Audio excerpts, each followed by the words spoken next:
un retroceso de 0.09% para la moneda nacional. Mundo de Negocios Baker Tilly.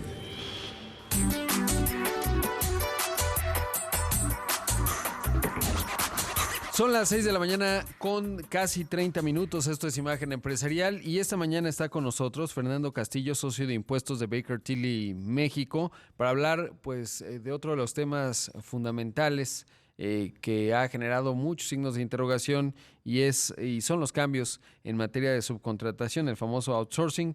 Fernando, ¿cómo estás? Buenos días. Gracias por la videollamada. ¿Cómo estás, Rodrigo? Buenos días. Muchas gracias por la invitación. Gracias a tu auditorio por escucharnos el día de hoy. Oye, pues comencemos con uno de los temas principales y es que como parte de la reforma y de los cambios que se han dado, pues se define que ya no podrá ocurrir la subcontratación, salvo que sea subcontratación especializada. Habrá un proceso de 3 meses para que las compañías pues vayan integrando a la nómina a aquellos trabajadores que no entran dentro de esta categoría y de ahí pues lo básico, ¿qué es la subcontratación especializada? ¿Qué la define? Sí, mira, primero tenemos que tomar en cuenta que la subcontratación sí efectivamente ya quedó prohibida y la propia Ley Federal del Trabajo establece cuál es este tipo de subcontratación prohibida, ¿no? Y básicamente lo que nos establece la Ley Federal de Trabajo es, oye, tú no puedes poner a disposición trabajadores propios en beneficio de otra persona. Y ese es un tema muy importante porque ya hemos platicado en el pasado qué es lo que pasaba con este tipo de subcontratación y qué es lo que pasaba con poner a disposición a los trabajadores, ¿no? Yo te diría, si vamos al origen de la subcontratación o el outsourcing como lo conocemos comúnmente, te diría que hasta cierto punto tiene sentido y déjame explicar. Primero recordemos que la subcontratación nace como una necesidad de los empresarios en la Segunda Guerra Mundial. La verdad es que ellos necesitaban enfocar sus recursos en sus negocios, para lo cual requerían ciertos servicios que resultaban especializados y que no tenían nada que ver con las actividades a las que ellos se dedicaban. Y precisamente la reforma que se publicó el 23 de abril pasado incluye una serie de modificaciones que si bien prohíben la subcontratación, sí permiten la contratación de servicios especializados, o dice la ley, incluso la ejecución de obras especializadas, siempre y cuando se cumplan 2 requisitos. Primero, que los servicios no se encuentren en el objeto social de las empresas que los contratan o que no sean parte de la actividad preponderante de estas, y que obviamente quienes presten este tipo de servicios especializados estén registrados en un padrón de la Secretaría del Trabajo. Yo creo que la pregunta que nos vamos a hacer todos es esta, a la que seguramente vas a llegar, que es, ¿qué son estos servicios especializados o dónde vamos a ver esto definido? Ya lo hemos platicado muchas veces, incluso aquí contigo también lo hemos comentado. Creemos que este punto lo tendrían que aclarar las autoridades a través de las reglas que tienen que presentar en los próximos días. Digo, creo que tenemos que tomar en cuenta esa parte, porque al final del día, pues, todos podemos ser especializados, ¿no? Y entonces no me gustaría llegar al grado de decir, oye, pues todos vamos a registrarnos y todos vamos a ver qué hacemos con Secretaría del Trabajo. Incluso yo te diría que creo que necesitamos escuchar de las propias autoridades la definición de lo que debemos entender como poner a disposición a los trabajadores de una persona en beneficio de otra. Digo, la verdad es que en el pasado ya hemos platicado de este tema, Rodrigo. Teníamos muchas dudas en relación con esta definición. ¿Por qué? Porque la realidad es que las disposiciones no establecen lo que quiere decir poner a disposición. Digo, tenemos algunos precedentes que dicen, oye, pues quien te pueda mandar o quien te pueda asignar tareas, esas personas son las que tienes a tu disposición. El tema es, eso es un tema muy laboral y creo que el tema de fondo tiene que llegar no solamente al ámbito laboral, sino también al ámbito mercantil, ¿no? Al ámbito de los negocios entre las empresas. Claro, y sobre todo que en la manufactura, por ejemplo, pues hay una enorme sofisticación de procesos o incluso pensaría en el comercio electrónico, ¿no? Es decir, pues, es Claro. subcontratación si tienes una flota interna que se dedica al transporte, pero hoy muchas de estas compañías pues tienen, a su vez contratan a empresas de paquetería y entonces si ellos deciden integrar una flota, pueden estar en estatus subcontratado, ¿no? ¿Cómo se va definiendo? Y ahora, y también lo hemos platicado en el pasado, ¿qué hay con respecto al registro frente a la Secretaría del Trabajo? Bueno, con la Secretaría del Trabajo. Sí, mira, este es un proceso que ya viene en las disposiciones. Es básicamente una afirmativa ficta, será una afirmativa ficta en muchos de los casos. Lo que va a suceder al final este tema es, vamos a tener que ir con la Secretaría del Trabajo, tenemos que presentar una solicitud de registro, ellos tienen 20 días para decirnos si sí vamos o no vamos, y bueno, si no lo hacen en ese tiempo, nosotros podemos ir y presentar, oye, ¿qué pasó con mi registro? Y 3 días después, si no nos contestan, entonces es una afirmativa ficta. Aquí creo que tenemos que estar muy al pendiente del cumplimiento de requisitos que tendrán que venir en las reglas, tendremos que estar muy al pendiente de cómo estamos en materia de objetos sociales, en materia de actividades preponderantes de cada una de las empresas, porque lo que también dicen las disposiciones que ya están en vigor es básicamente, oigan, si tú no cumples con los requisitos que establece la Secretaría del Trabajo, entonces vamos a tener que cancelar los registros, ¿no? Entonces vamos a tener ese tema de mucho cuidado con las empresas, ¿no? Y la verdad es que yo creo que es un reto muy importante para las autoridades revisoras, ya sea de la parte laboral como de la parte fiscal, y nosotros como empresarios vamos a tener que estar muy cuidadosos de cómo vamos a llevar ahora nuestras empresas, ¿no? Y si me permites decirlo, en Baker Tilly tenemos un grupo especializado de asesores en donde podemos apoyarlos para identificar esos conceptos, ¿no? Y preparar la reestructura que sea necesaria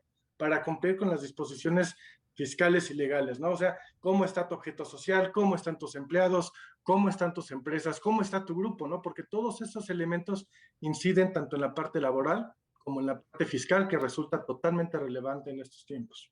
Y está el plazo de estos 3 meses, ¿no? Que ya empezaron a correr, obviamente, y que Correcto. ¿qué va a pasar cuando se terminen estos 3 meses? O sea, ¿a qué va a estar expuesta una empresa que pues no haya tenido esta claridad y pues no, sin mucha visibilidad de cuál es el estatus de sus trabajadores? Y mira, yo lo que te diría es, el tema de los tres meses es básicamente para obtener el registro, ¿no?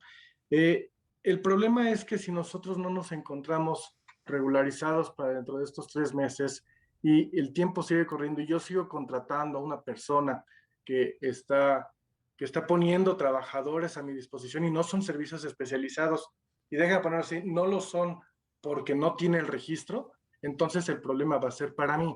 ¿Por qué? Porque yo desde un punto de vista fiscal, y déjame nada más pensar que ya todas las disposiciones están en vigor y están trabajando, ¿no? Si yo sigo contratando una persona que no tiene registro, una persona que por no tenerlo no se considera de un prestador de servicios especializado, el problema va a ser que yo no voy a poder tomar la deducción, yo que estoy pagando, ¿no? Yo no voy a poder tomar la deducción, no voy a poder acreditar el IVA que me estén trasladando, y lo peor del caso es que me puedo ubicar en un supuesto de delito de defraudación fiscal calificada, que eso creo que es lo más grave de todo, y creo que es donde tenemos que tener mucho cuidado, ¿no? ¿Por qué? Porque el tema penal está muy claro, la verdad es que las autoridades lo han dicho en muchas ocasiones. Nosotros, bueno, las autoridades dicen, no, nosotros no queremos tener problemas con esquemas fraudulentos, con esquemas simulados. Lo que queremos hacer es que se hagan las cosas y que se hagan bien. Y la verdad es que estamos de acuerdo, o sea, paguemos quienes tengamos que pagar y no vulneremos los derechos de los trabajadores, que creo que eso es lo más importante de esta reforma, tratar de evitar esa parte, ¿no? Entonces, si no tenemos registro, si no estamos cumpliendo con requisitos o si lo perdemos, entonces nuestra contraparte va a tener un problema, ¿no? Creo que ese es uno de los temas más importantes, Rodrigo. Por supuesto. Ahora, cuando, digamos, estamos hablando de la entrega de información, ¿qué información, a qué se refiere específicamente este aspecto? Qué bueno que lo tocas, Rodrigo. Es un tema también súper importante. Y no quiero ser crítico, quiero ser propositivo, Rodrigo. Fíjate que las disposiciones lo que establecen es que uno de los requisitos para que tú puedas considerar como deducibles los pagos que haces a un prestador de servicios especializados, es básicamente que te entregue información que tiene que ver básicamente con el pago de cuotas patronales, con el pago del IVA, con el pago de retenciones. Y entonces yo voy, pago a un prestador de servicios y lo que le pido para poder hacer deducibles los pagos que yo le haga es la evidencia de este tipo de documentos, ¿no? Y él me tiene que demostrar que los trabajadores con los que me prestó ese servicio especializado, que por cierto tiene que estar registrado ante la Secretaría de Trabajo, es, pues ya pagó el impuesto, ¿no? O sea, él retuvo el impuesto a los trabajadores y lo enteró, el impuesto sobre la renta. Él pagó su IVA, el mismo que me trasladó y que yo le pagué. Y finalmente, que él también lo que hizo fue pagar las contribuciones de seguridad social de sus trabajadores que usó en la prestación de mis servicios. Claro. Ahí yo creo que, mira, en el origen creo que es lógico pensar que con esa información vamos a tener la tranquilidad de que las obligaciones fiscales y laborales se están cumpliendo. Mi único tema ahí es, creo que la carga administrativa va a ser muy importante. ¿Por qué? Porque una persona no le va a prestar servicios solamente a un cliente, le claro. Puede estar prestando servicios a varios. Entonces, eso, la realidad, desde mi punto de vista, no vamos a lograr demostrar que efectivamente se estén pagando todas las contribuciones y se estén pagando bien esas contribuciones. Creo que esa parte es súper relevante porque no nos da chance de cerciorarnos, ¿no? Fernando, debo hacer un corte, pero te pido que te mantengas en la videollamada y regresamos en un momento. En un momento regresamos en Imagen Empresarial, Inteligencia de Negocios. Estamos de regreso con Rodrigo Pacheco en Imagen Empresarial, Inteligencia de Negocios. La aplicación de vacunas contra el coronavirus impulsó los resultados de CVS. La cadena de farmacias estadounidense indicó que hasta finales de abril, en alrededor de 8.300 establecimientos en 49 estados de la Unión Americana, ya aplicó 17 millones de dosis de vacunas contra el COVID-19. Karen Lynch, CEO de la compañía, destacó que han logrado estar a la altura del desafío que ha presentado el coronavirus. En tanto, CVS reportó que a lo largo del primer trimestre, sus ingresos tuvieron un avance de 3.5% a tasa anual, para llegar a $69.100 millones. Con respecto a sus utilidades, alcanzaron los $2.223 millones, un avance de 10.7% a tasa anual. Debido a su buen desempeño en los primeros 3 meses del año, la compañía mejoró sus proyecciones para el 2021 y ahora anticipa que sus ganancias por acción de $6.24 a $6.36, un incremento de 3% frente a lo que esperaba antes.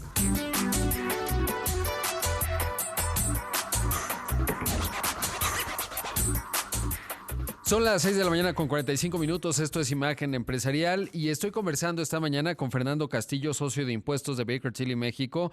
Fernando, y bueno, pues estábamos hablando de esto que mencionabas en términos del registro, la redundancia por un lado y la complejidad a la hora de que se cumpla el objetivo, pues de que se vayan registrando pues todos,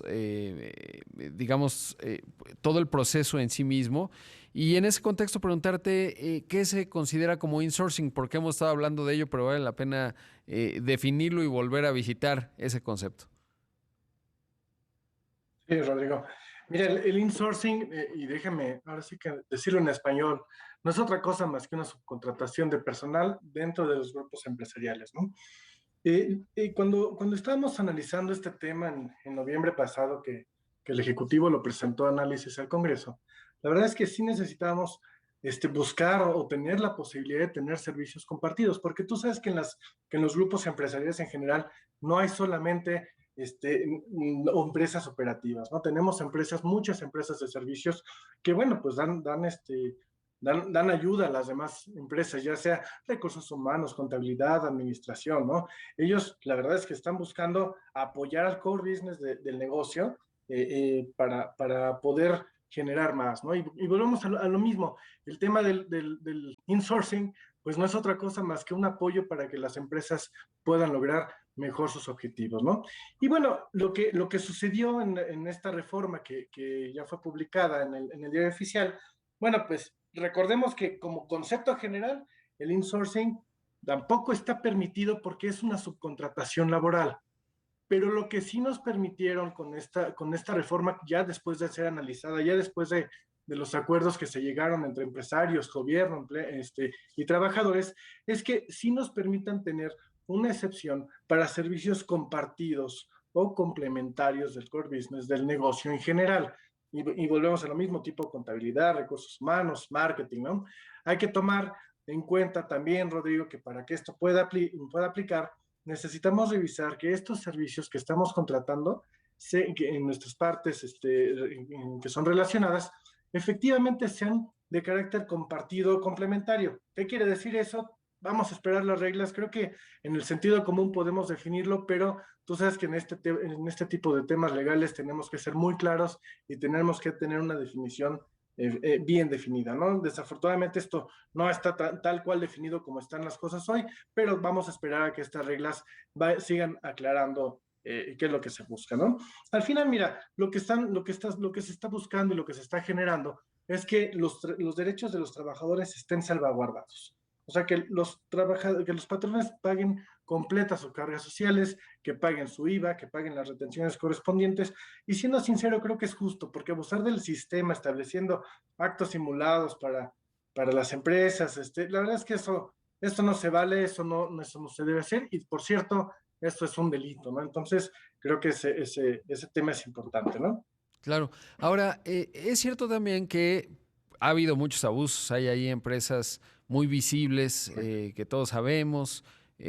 Bueno, no lo sabemos, ¿no? Pues si no, eso, digamos, pues hay denuncias de por medio, pero que evidentemente pues incurren en prácticas poco sanas, digamos, y que afectan a los trabajadores. Pero por otro lado, es cierto también que México nunca ha logrado tener una reforma laboral la que se necesita para que haya agilidad para las empresas y también para los trabajadores, porque evidentemente cuando una empresa contrata, se lo piensa muchísimo por toda la carga laboral que eso conlleva, por supuesto, pero no solo ello, sino también la agilidad que tiene para poder, pues, justamente integrar a personal más rápido y en caso de que no funciona, pues, desplazarlo también de una manera más ágil. Y creo que eso no ayuda al dinamismo del mercado laboral, ¿no? Que esa es una de las razones por las cuales muchos recurrieron al outsourcing, algunos tramposamente, pero otros, pues, atendiendo a algo que, pues, simplemente no está contemplado, digamos, en el esquema, pues, normal, y esa fue una forma de hacer una suerte de reforma laboral indirecta, lo diría así. Correcto, y coincido contigo, Rodrigo. Yo creo que la reforma que estamos viendo es como una reforma pequeña de todo lo que se necesita, ¿no? Entiendo el punto de cuidar los derechos de los trabajadores, insisto, estamos completamente de acuerdo con ellos. Pagar impuestos, bueno, pues todos tenemos que pagar Sí, claro. impuestos. Es un tema internacional. A nivel mundial se utiliza el outsourcing cuando se usa bien. Evidentemente, aquellas empresas o aquellas ni empresas, ¿no? Aquellas personas que están utilizando esquemas simulados, pues bien merecen un castigo, ¿no? Y la verdad es que desde hace muchos años, por lo menos en la parte fiscal, quien hace una simulación, bueno, pues eso ha sido delito toda la vida, ¿no? Y el hecho de que hoy vengan y reformen el código fiscal de esta manera, de tal forma que cualquiera que haga un esquema de simulación o cualquiera que haga, que abuse de los trabajadores, déjame ponerlo así, bueno, pues eso merece un castigo y yo creo que está bien, o sea, creo que tenemos que jugar, pues todos iguales, ¿no? Y la verdad es que abusar de los trabajadores o de las disposiciones, creo que no es el tema, ¿no? No debería ser el tema. Sí, no lo debe ser. Fernando, como siempre, un gusto conversar contigo. Es un tema del que seguramente seguiremos conversando, sobre todo porque pues vienen las reglas, hay que ir viendo cómo aterrizan y como ya mencionabas, pues hay que acercarse a los expertos. ¿Dónde los pueden encontrar, por cierto? Muchas gracias, Rodrigo. Pues nos pueden encontrar en redes sociales, nos pueden encontrar en internet, en bakertilly.mx, en redes sociales, Instagram, Facebook, LinkedIn. Digo, somos desarrolladores de negocios, nos importan los negocios de los mexicanos, nos importa que crezcan, bueno, que nos vaya bien a todos, Rodrigo, ¿no? Por supuesto. Pues Fernando, gracias. No, hombre, te agradezco mucho, que tengas buen día. Buen día Buen a día. todos. Ahí escuchamos a Fernando Castillo, socio de impuestos de Baker Tilly. México.